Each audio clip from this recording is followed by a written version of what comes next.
नमस्कार विद्यार्थी मित्रमैत्रिणींनो, आपण गेल्या तासाला लिंगभाव म्हणजे काय आणि लिंग म्हणजे काय, तर यापैकी लिंगभाव मध्ये आपण लिंगभाव कसा मानवनिर्मित असतो, लिंगभाव कसा समाजनिर्मित असतो, हे या ठिकाणी पाहिलेलं होतं. त्याचबरोबर आपण त्यामध्ये लिंगभाव रचनेचे महत्त्व सामाजिक आणि राष्ट्रीय विकासाच्या दृष्टीने कसं आहे, यापैकी आपण माझ्या माहितीप्रमाणे 5 मुद्द्यांचा अभ्यास केलेला आहे. त्या 5 मुद्द्यांमधलं मी अजून एकदा तुम्हाला सांगू इच्छिते, तरच आपल्याला पुढचा भाग शिकविणं सोपं जाईल. तर आपण त्यामध्ये पहिला मुद्दा पाहिला होता समानतेची जाणीव. समानतेच्या जाणीवेमध्ये आपण कुटुंब असो, शाळा असो, मुला मुलींना समान वागणूक दिली पाहिजे, हेही त्या ठिकाणी पाहिलेलं दिसून येईल. आपण दुसऱ्या मुद्द्याच्या अंतर्गत सहकार्याची भावना, वर्गामध्ये असताना मुलं मुली असतील तर सर्वांनी एकमेकांना सहकार्य करावं, हे या ठिकाणी अपेक्षित आहे, हे या ठिकाणी सांगण्याचा उद्देश होता. त्यानंतर सांगितलं होतं की लिंग समभाव दृष्टिकोनाचा विकास, की मुलगा मुलगी समान आहेत ही भावना शाळेमध्ये, समाजामध्ये, पाठ्यपुस्तकामध्ये प्रत्येकामध्ये रुजविणं कसं गरजेचं आहे आणि ते महत्वाचं आहे, हे आपण वेगवेगळ्या उदाहरणाच्या माध्यमातून सांगण्याचा प्रयत्न केलेला होता. यानंतरचा चौथा मुद्दा होता हक्क आणि कर्तव्याची जाणीव. आपण बघा RTI ऍक्ट नुसार 6 ते 14 वयोगटातील बालकांना म्हटलेलं आहे, मुलगा मुलगी यांना म्हटलेलं नाही, तर सर्वांना सक्तीचं आणि मोफत शिक्षण दिलेलं आहे. यांचा उद्देश एवढाच होता की मुला मुलींचा समान विकास व्हायला हवा, तरच खऱ्या अर्थाने लिंग समभाव ही संकल्पना वाढीस लागेल. त्यानंतरचा आपण 5वा मुद्दा पाहिलेला होता कुटुंबाची जबाबदारी आणि लिंगभाव. मग कुटुंबाच्या जबाबदारीमध्ये जसं की एका ठिकाणी साने गुरुजी यांनी म्हटलेलं आहे, बऱ्याच वेळा आपल्या घरगुती जरी चुका झाल्या तरी आपण आपल्या पाल्यांना म्हणतो, तुझ्या मास्तरांनी तुला हे शिकवलं का, तुझ्या शिक्षकांनी तुला हेच शिकवलं का. तर साने गुरुजींनी एका ठिकाणी म्हटलेलं आहे, 24 तासापैकी मुलगा फक्त 6 तास आमच्याकडे येतो, पण उरलेल्या वेळामध्ये तो कुटुंबामध्ये असतो. म्हणजेच शाळा ही जर का आम्ही एक संस्था मानली, त्यांनी जर त्यांचा विकास करायचा ठरवलेला आहेच, पण कुटुंब या संस्थेचं सुद्धा कार्य तितकंच महत्वाचं आहे. त्यांनी सुद्धा ती जबाबदारी तितक्याच सक्षमपणे पेलायला हवी. मला या ठिकाणी मूल्य शिक्षण मधलं एक उदाहरण सांगावंसं वाटतं. बऱ्याच वेळा बघा, मुलांना शाळेत नेहमी खरे बोलावे असं आपण सांगतो, पण समजा एखाद्या घरी पालक आहेत, मुलगा बसलाय आणि सहकुटुंब सगळे बसलेले आहेत. मग त्या ठिकाणी बाहेरून कुणीतरी आवाज देतं की तुमच्या घरी अमुक अमुक आहे का. मग कदाचित एखाद्याचं देणं असेल किंवा इतर कुठल्या गोष्टी असतील, ते पालक त्या मुलाला सांगतात, तुझे म्हणजे पप्पा घरात नाही म्हणून सांग. मग त्यावेळेस मुलगा तसंच सांगतो आणि कधी कधी सांगताना हेही वाक्य सांगतो की माझे पप्पा म्हणले की मी घरामध्ये नाही म्हणून सांग. म्हणजेच विद्यार्थी मित्रांनो, इथं शाळेत तर असं शिकवलं जातं, घरी तर घरी असून सांगतात की तू असं खोटं बोल. मग मुलाच्या मनामध्ये संघर्ष निर्माण व्हायला सुरुवात होते. मला एवढंच यातून सांगायचं आहे, कुटुंबाची सुद्धा तितकीच जबाबदारी आहे की आपण आपल्या मुलांना योग्य वळण लावणं, योग्य संस्कार करणं, तर शाळेबरोबरच कुटुंबाने सुद्धा ती जबाबदारी सक्षमपणे पेलावी किंवा सांभाळावी, हे या ठिकाणी सांगू इच्छिते. यामध्ये असं सांगितलेलं आहे की मुला मुलींना भौतिक आणि सामाजिक सुविधा ह्या समान द्यायला हव्यात. आपण मला वाटतं की गेल्या तासाला मी अगदी दुधाचं उदाहरण दिलं असेल, किंवा इतर जर मुलगी फेल झाली तर तिला अगदी ट्युशन लावल्या जात नाहीत, पण मुलगा जर झाला तर त्याला मात्र ट्युशन लावल्या जातात. अगदी छोट्या छोट्या गोष्टी असू द्या, पण असं पालकांनी त्यांची भूमिका करू नये, हे या ठिकाणी मला सांगावंसं वाटतं. त्यानंतर मुला मुलींच्या आरोग्याकडे लक्ष देणे, की अगदी आहाराची आवाळ होत नाही का. आरोग्य या शब्दामध्ये मला एवढं सांगायचं आहे, फक्त ज्याला आपण अन्न म्हणतो ते सुद्धा विचार करूनच, पण मानसिक आरोग्याचा सुद्धा विचार केला जावा. जसं की शरीराला झालेली इजा दिसते, मनाला झालेली इजा दिसत नाही, तर त्या पद्धतीनं मुलींना शारीरिक आणि मानसिक इजा होणार नाही याची काळजी पालकांनी घेणं तितकंच महत्वाचं आहे. घरकामामध्ये मुला मुलींनाचं सहकार्य सुद्धा तितकंच घ्यावं, हेही मला वाटतं की त्यामध्ये सांगितलेलं आहे. हा झाला आपला पाठीमागचा भाग त्यामध्ये आपण या मुद्द्यांचा समावेश पाहिलेला होता. आता पुढचा आपला 6वा मुद्दा आहे सामाजिक दृष्टिकोनाचा विकास. आपण पाहतो की आपल्या भारतानं उदारमतवादी धोरण स्वीकारलेलं आहे. यामध्ये पूर्वी फक्त काही कामं पुरुषच करत होते, पण आता ती चौकट ओलांडलेली असून कोणत्याही क्षेत्रामध्ये आम्ही कमी नाही. उदाहरणार्थ मला सांगावंसं वाटतं की माणदेशी महिला बँक म्हणून आहे, माझ्या माहितीप्रमाणे ती मसवडला असावी, तर त्या ठिकाणी सुद्धा अगदी बँकेतील शिपायापासून मॅनेजर पदापर्यंत सर्व काम हे महिला वर्ग करत असलेला दिसून येतो. किंवा आपल्या भारतानं गेल्या वेळेस मंगळावर यान पाठवलं, अगदी थोड्या 1-2-3 किलोमीटरच्या अभावी ते लँडिंग व्यवस्थित झालं नाही म्हणून ते कदाचित अयशस्वी झालं, पण त्यामध्ये सुद्धा आपल्या भारतीय महिलांचा वाटा खूप मोठा होता. मला या ठिकाणी एवढंच सांगायचं आहे की समाजामध्ये संकुचित दृष्टिकोन नसावा आणि पालकांनीही त्याचा विचार निश्चितपणे करावा आणि समाजामधील स्त्रियांनी सुद्धा आपली भूमिका सक्षमपणे मी पार पाडत आहे हे या ठिकाणी स्वतःच्या कर्तृत्वातून दाखवून द्यावं हे या ठिकाणी सांगावंसं वाटतं. त्यानंतर लिंगभावाचे सामाजिक योगदान.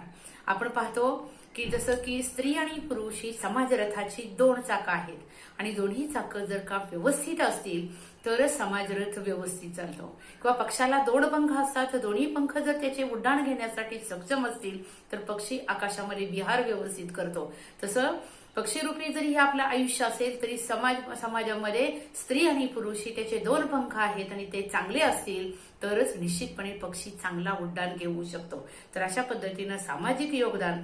महिलांना सुद्धा बुद्धी समान आहे. आता आपण बुद्धिमत्तेवर सुद्धा वेगवेगळे प्रयोग मानसशास्त्रामध्ये पाहतो, तर कुठेही असं नाही की महिला बुद्धीने कुठेही पुरुषांपेक्षा कमी आहेत, तर हेही या ठिकाणी महत्वाचं आहे. त्यानंतरच आहे सामाजिक बांधिलकी. बांधिलकी ही अशी गोष्ट आहे की ती तुम्हाला सांगून नाही करायची, तर ती तुम्हाला स्वतःमध्ये असावी लागते, त्याचा विकास करावा लागतो, तरच त्या गोष्टीचा विकास होतो. बांधिलकी म्हणजे काय की आपण म्हणतो की एखादी गोष्ट सांगितली, तो करेल, मला काय करायचंय, सोडून देऊया. तर तसं न म्हणता तो करेल नाही, कुणी ना कुणी ते केलं पाहिजे आणि वेळीच केलं तर निश्चितपणे पुढचा जो काही धोका असतो तो टळतो. जसं की म्हटलं जातं जर एखादं वस्त्र फाटलं असेल, वेळीच घातलेला 1 टाका पुढचे 10 टाके वाचवतो. तसंच समाजाचं अधपतन होण्याच्या अगोदरच जर स्त्रियांना समान संधी दिल्या, समाजाने ती बांधिलकी ठेवली तर निश्चित समाजाचा विकास होऊ शकतो. त्यानंतरचं आहे लग्न आणि मानवजात. जसं की प्रत्येक व्यक्ती जन्माला येते, वैदिक कालामध्ये जसं प्रत्येक हिंदू कुटुंबामध्ये 16 संस्कार होतात, त्या संस्काराचाच एक भाग म्हणून जन्मापासून मृत्यूपर्यंत ते संस्कार होत जातात. तर प्रत्येक व्यक्ती जन्मते, त्यानंतर मोठी होते, त्याचा विवाह होतो, ते स्वतःसारखाच दुसरा सजीव निर्माण करतात आणि त्याच पद्धतीनं जसं की आपले वयस्कर माणसं काही दिवसांनी त्यांचा मृत्यू होत असतो, तसंच आपण पुढे आयुष्यामध्ये जातो. म्हणून ही मानवजात जोपर्यंत आहे तोपर्यंत प्रत्येक व्यक्तीच्या आयुष्यामध्ये लग्न हा टप्पा येतो आणि पुढच्या सर्व गोष्टी येत असतात. तर या ठिकाणी जे काही कुटुंबामध्ये लहान मुलांचं संगोपन करण्याची जबाबदारी आहे. आपण बघतो की आता नवीन कायद्यानुसार अगदी स्त्रियांना पूर्वी रजा मिळायची, आता असं न होता पुरुषांना सुद्धा पॅटर्नल लिव्ह म्हणून सुद्धा रजा मिळत असलेली दिसून येते. म्हणजे शासनाचा उद्देश असा आहे की फक्त महिलांनीच ती जबाबदारी पार पाडावी असं बिलकुल नाही, तर या ठिकाणी पुरुषांनी सुद्धा त्यांची जबाबदारी तितक्याच सक्षमपणे पार पाडावी हे या ठिकाणी सांगितलेलं आहे आणि ही एक प्रकारची बांधिलकी आहे. त्यानंतरच आहे सामाजिक आरोग्य. जसं की आपण घर स्वच्छ ठेवू शकतो, ते दिसून येणारी गोष्ट आहे, पण मन स्वच्छ ठेवणं हे सुद्धा तितकंच महत्वाचं आहे. मी गेल्या तुम्हाला भागामध्ये सांगितलं की जसं शरीर स्वच्छ करण्यासाठी पार्लर आहे, तसं मन स्वच्छ करण्यासाठी पुस्तकं आहेत. पण अगदी पुस्तकं वाचली, स्वतःमध्ये काहीच नाही घेतलं तर ते वाचणं सुद्धा निरर्थक होईल. जसं की कथेतील वांगे कथेत गप्प असं एक म्हण मराठीमध्ये आहे. तर तसं न होता आपण त्याचा स्वतःच्या वागण्यामध्ये, वर्तनामध्ये परिणाम करून घ्यावा, तरच त्याचा विकास कुठंतरी होऊ शकतो आणि कुटुंबामध्ये कलह निर्माण होत नाही. आपण बऱ्याच वेळा म्हणतो की मुलींनी समंजसपणा घ्यायला हवा. मला असं वाटतं निश्चितपणे घ्यायला हवा, पण पुरुषांनाही सांगायला हवं की अरे बाबा तुम्ही सुद्धा समंजसपणा घ्यावा, कारण ती सुद्धा व्यक्ती आहे, ती तुमच्या घरी आली. लगेच एखादं झाड नव्या मातीमध्ये लगेच रुजलं जात नाही, त्याला काही कालावधी लागतो. तसंच ती जरी महिला असेल, तिलाही तिचे मायेचे पाश असतात, तिलाही कुठंतरी असं घरातल्याबद्दल वाटत असतं. तर लगेच तुम्ही अशी विचार करू नका की सगळं काही ती स्वीकार करेल आणि लगेच होईल. काही कालावधी लागतो. अगदीच तुम्ही सुद्धा दुसऱ्या ठिकाणी गेला तर लगेच रुजलं जात नाही. आपण पहा, एखाद्या ठिकाणी मुलगा शिक्षणाला पाठवला, तर तिथं कर्मेन असं झालं, आपण म्हणतो चल तो माघारी. पण मुलीचा जर विवाह झाला तर त्यावेळेस आपण असं नाही म्हणत की चल तो माघारी आहे, आणि म्हणू पण नाही, कारण ती एक सामाजिक रूढी परंपरा आहे, ती पूर्ण करणं तितकंच गरजेचं आहे. पण इतर काही बाबतीत जर का विचार केला तर निश्चितपणे कौटुंबिक कलह टाळावेत. कुटुंबामध्ये कोणतीही गोष्ट करायची असेल तर समंजसपणा हा गुण सुद्धा तितकाच महत्वाचा आहे. त्यानंतर लिंगभावामुळे स्वतःची ओळख, की प्रत्येकाने आपली आपली भूमिका पार पाडावी. आता तुम्ही म्हणाल मॅडम आतापर्यंत स्त्रियांच्या बाजूने बोलल्या, आता वेगळ्या बाजूने बोलतात. जसं की पुरुषांनी पुरुषार्थ गाजवावा आणि स्त्रियांनी स्त्रियांची नम्रता, विनयशीलता जागरूक ठेवावी, तर घराला घर पण राहतं. आपण म्हणूया की महिलांसाठी कुटुंबामध्ये कायदे आहेत. अगदी आई वडील मुलांना रागवले तरी सुद्धा मुलं आई वडिलांच्या विरोधात केस करू शकतात, हेही कायदे आहेत. मग आपण तेच करायचं का? निश्चित नाही. म्हणजेच या ठिकाणी सामंजस्य या भावनेचा विकास सुद्धा करणं तितकंच महत्वाचं आहे. त्यानंतरचं आहे निवडीचं स्वातंत्र्य. निवड म्हणजे काय? अगदी पूर्वीच्या काळी सीतेच्या वेळेस सुद्धा स्वयंवर झालेला आपण पाहतो. म्हणजेच काय, त्यावेळेस सुद्धा अगदी पती निवडण्याचा अधिकार होता. अगदी आता आपण स्वयंवर करू शकत नाही, पण कोणता असावा आणि नसावा.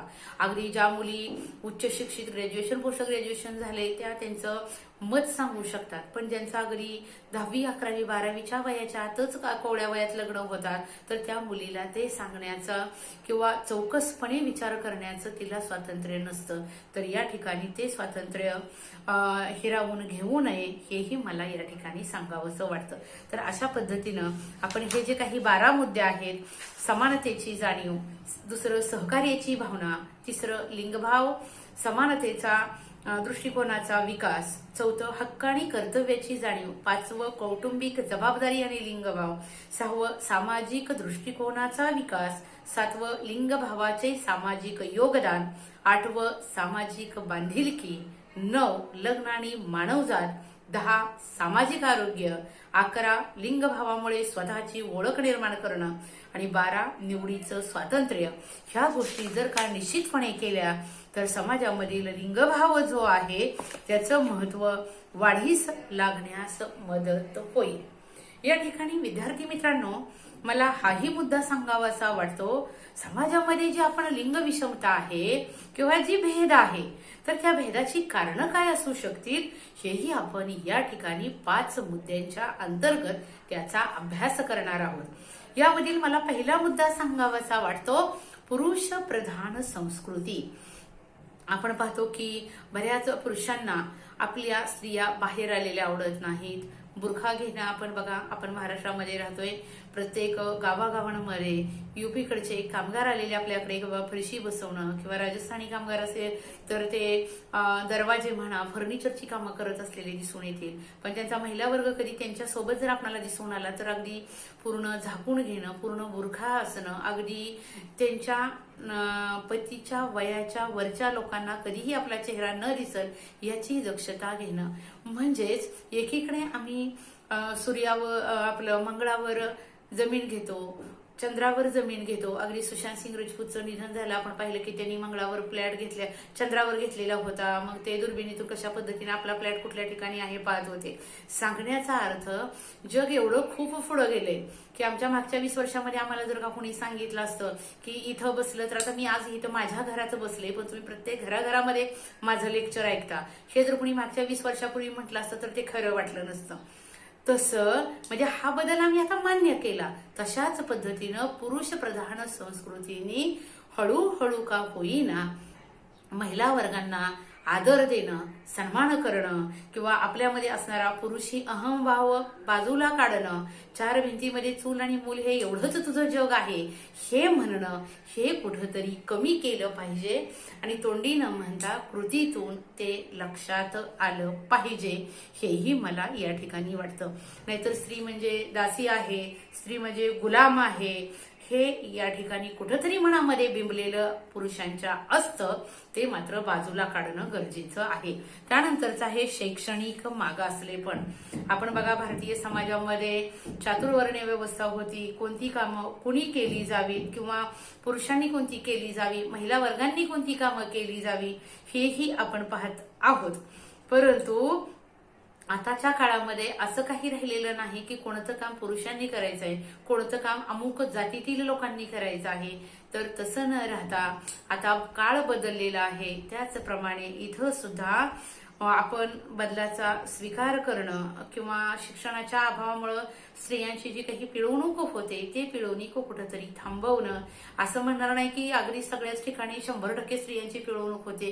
काही ठिकाणी अपवाद असाही मला सांगावासा वाटतो की अगदी स्त्रिया सुद्धा पिळवणूक करतात.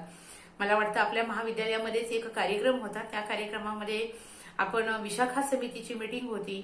एका आमच्या प्रशिक्षणार्थींनी प्रश्न विचारला ऍडव्होकेट मॅडम यांना की मॅडम, जसं की स्त्रियांना छळलं जातं तेव्हा कायदे आहेत, तसं घरातील पुरुषांना किंवा घरातील इतर अगदी सासू म्हणून स्त्री असेल तिला छळलं जात असेल तर तिथे काही कायदे आहेत का?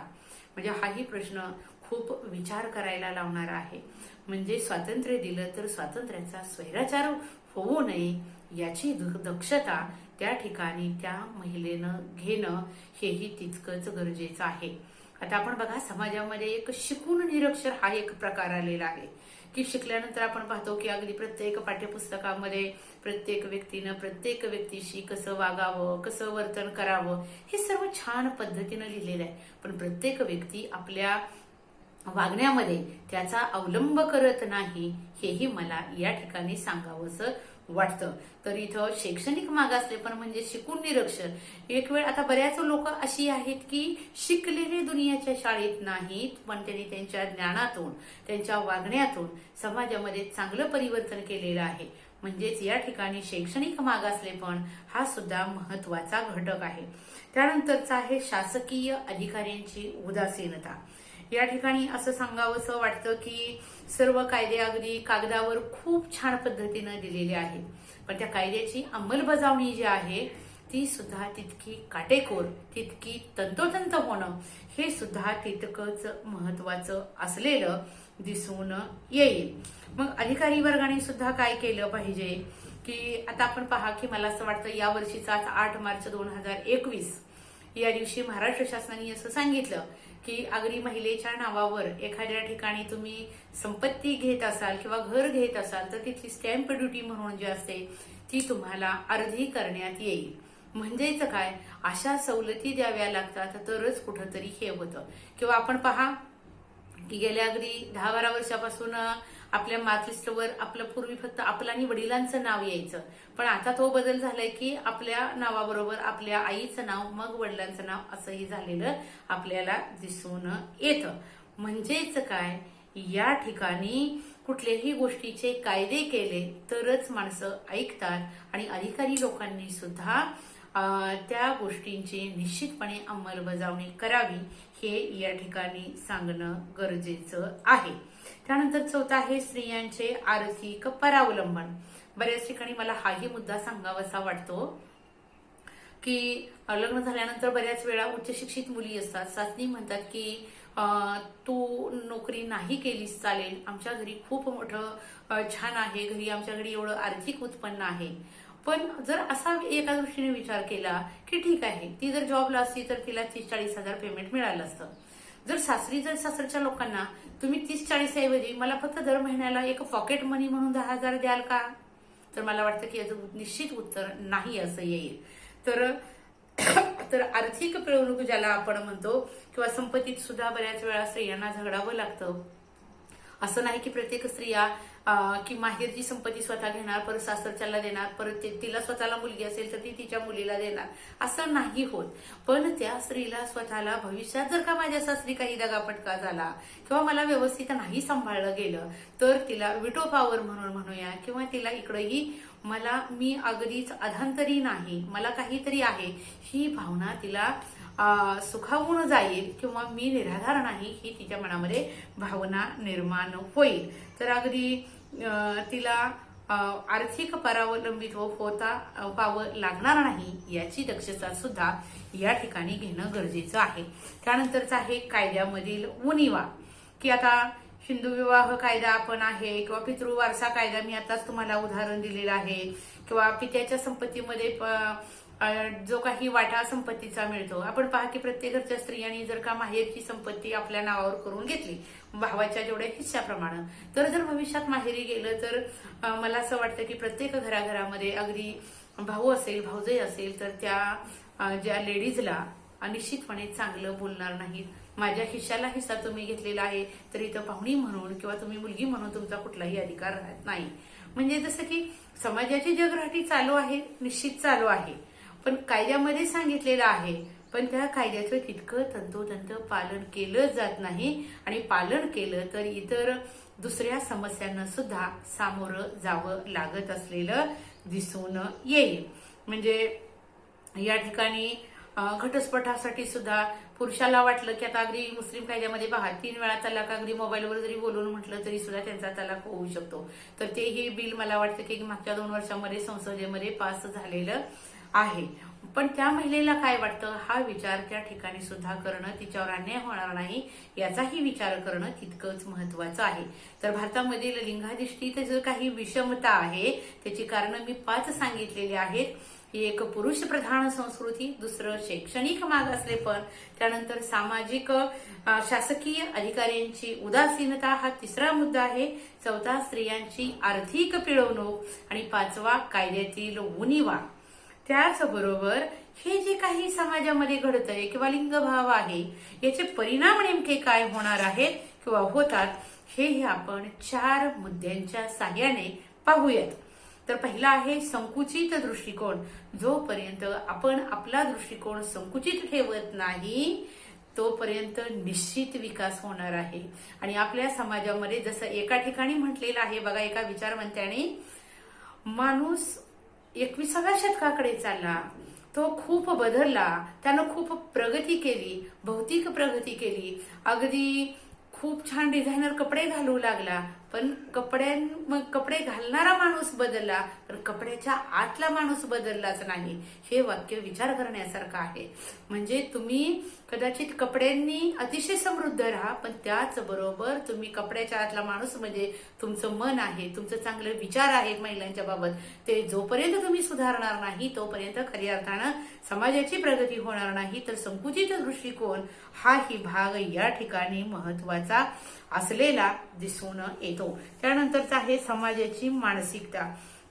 अजून सुद्धा बघा समाजामध्ये अगदी मुलींनी पॅन्ट शर्ट घालणं, अमुक करणं शहरामध्ये जेवढं स्वीकार्य झालेलं आहे तितकं ग्रामीण भागामध्ये नाही.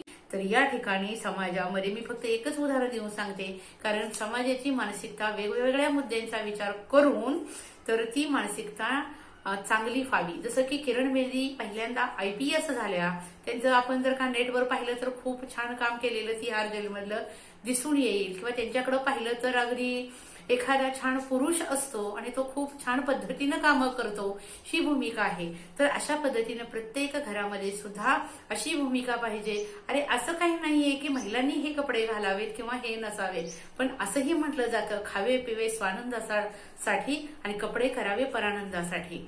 म्हणजे जिथं जी गरज आहे ते ओळखून तिथं राहणं, तसं करणं हेही तितकंच महत्वाचं आहे. तर समाजानं मानसिकता बदलावी. त्यानंतरचा आहे सामाजिक समस्यांचा प्रादुर्भाव. सामाजिक समस्या म्हणजे इथं बघा सामाजिक हिंसाचार वेगवेगळ्या ठिकाणी होत असलेले दिसून येतो. अगदी मी मागच्या भागामध्ये सांगितलेलं आहे की महिला घरातच बाहेरच काय घरात सुद्धा सुरक्षित नाही. मग बऱ्याच ठिकाणी असं म्हटलं जातं की महिलांनी अमुक का करावं, महिलांनी तमुक का करावं. पण त्यांनी काय केलं तर आपण का तिकडं पाहावं, आपण का ते बघावं, हाही सर्वात मोठा प्रश्न असलेला दिसून येतो. तर या ठिकाणी सामाजिक हिंसाचार दिवसेंदिवस वाढत चाललेला आहे, तर तो कसा कमी होईल आणि हाही विचार या ठिकाणी व्हावा आणि हा सामाजिक समस्यांचे परिणाम आपल्याला भोगावे लागत असलेले दिसून येतात. आणि चौथा मुद्दा आहे कौटुंबिक हिंसाचार. तर अगदीच प्रत्येक वेळेस स्त्रियांनी पोलीस स्टेशनला जाणं, विशाखा समितीला सांगणं, महिला आयोगाला सांगणं ह्या बाबी योग्य होणार नाहीत. पण आपण जसं की समाजात कुठेच गुन्हे नाही घडले तर पोलीस स्टेशनचं काम राहणार नाही, समाजात कुठेच गुन्हे घडले नाही तर न्यायालयाचं काम राहणार नाही. म्हणून प्रत्येकाने जसं की आपली प्रतिज्ञा म्हणतो की भारत माझा देश आहे, सारे भारतीय माझे बांधव आहेत, तसं जर का राहिलं तर ह्या गोष्टींना स्वतःहून कुठेतरी शासनाला पावलं उचलावी लागावी किंवा न्यायालयाने कामं करावी, ह्या गोष्टी कराव्या लागणार नाही. तर या ठिकाणी आपण सामाजिक विषमतेचे कोणते परिणाम होतात तर संकुचित दृष्टिकोन होतो, सामाजिक मानसिकता तशीच राहते, सामाजिक समस्यांचा प्रादुर्भाव वाढतो आणि कौटुंबिक हिंसाचार वाढतो. हे या ठिकाणी परिणाम पाहिलेले आहेत. तर विद्यार्थ्यांनो, आजच्या भागामध्ये आपण सामाजिक आणि राष्ट्रीय विकासाच्या दृष्टिकोनातून लिंगभाव रचनेचं महत्व 12 मुद्द्याला अनुसरून पाहिलेलं आहे. त्यानंतर सामाजिक लिंगभावाची जी काही विषमता आहे त्याची कारणं 5 मुद्द्याला अनुसरून पाहिलेली होती. पुरुष प्रधान संस्कृती, शैक्षणिक मागासलेपण, शासकीय अधिकाऱ्यांची उदासीनता, स्त्रियांचे आर्थिक परावलंबन आणि कायद्यातील उणीवा. त्यानंतर आपण त्याचे परिणाम जे आहेत समाजावर विषमतेचे काय होतात, संकुचित दृष्टिकोन वाढीस लागतो, समाजाची मानसिकता बिघडते, सामाजिक समस्यांचा प्रादुर्भाव वाढतो आणि कौटुंबिक हिंसाचार वाढतो. अशा पद्धतीनं आज आपण पाहिलेलं आहे. पुढील भागामध्ये आपण लिंग म्हणजे काय किंवा त्यामधील इतर ज्या काही संकल्पना आहे ते या ठिकाणी पाहणार आहोत.